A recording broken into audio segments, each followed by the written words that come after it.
छत्तीसगढ़ महतारी ये छत्तीसगढ़ महतारी, ये छत्तीसगढ़ महतारी ये छत्तीसगढ़ महतारी। मयाला जोरा छत्तीसगढ़िया, मयाला जोरा छत्तीसगढ़िया।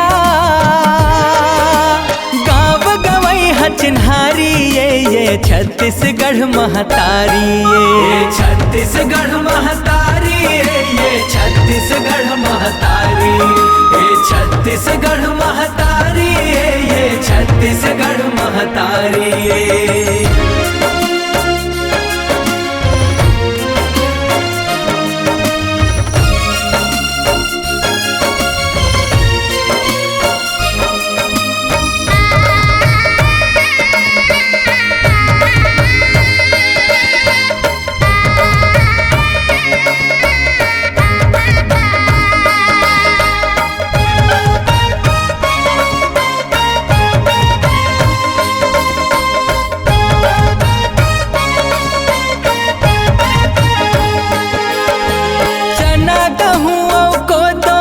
की सोनहा धान के बाली है, तुमा तरोई भाजी मखना उवत सूरज कस लाली है।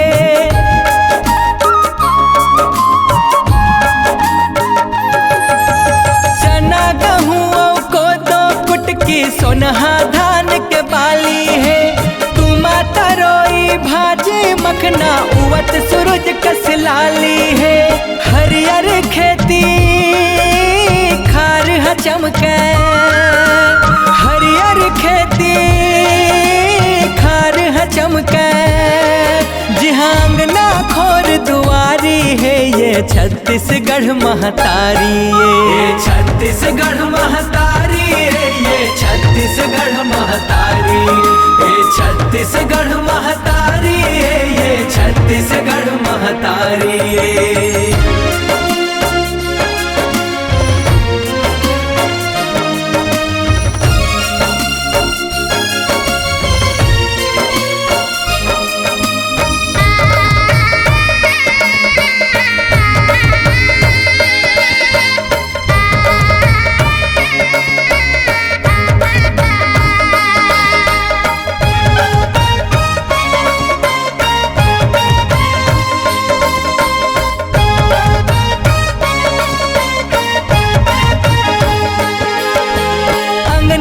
राजे तुलसी चावरा आमाले मुआ के छाव है, जुरत बेरा के सुघर संझा मोर गौ लक्ष्मी के पाव है।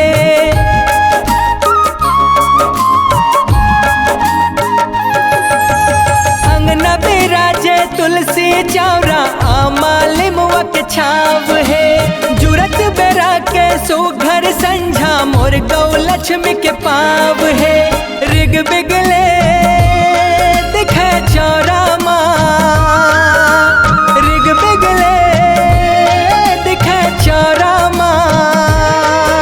चंदैनी गोंदा के फुलवारी है ये छत्तीसगढ़ महतारी, ये छत्तीसगढ़ महतारी, ये छत्तीसगढ़ महतारी, ये छत्तीसगढ़ महतारी, ये छत्तीसगढ़ महतारी।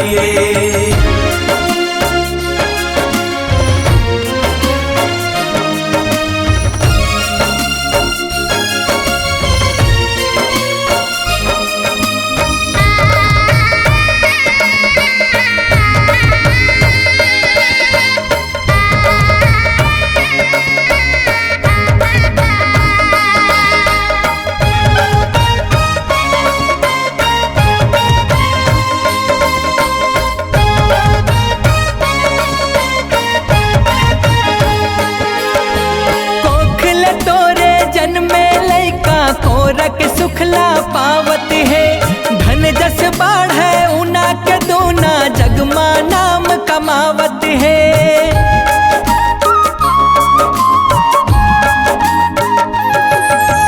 कोखल तोरे जन्मे लैका को रख सुखला पावत है, धन जस बाढ़े ऊना के दूना जगमा नाम कमावत है। मोर प्रभु राम के मामा गा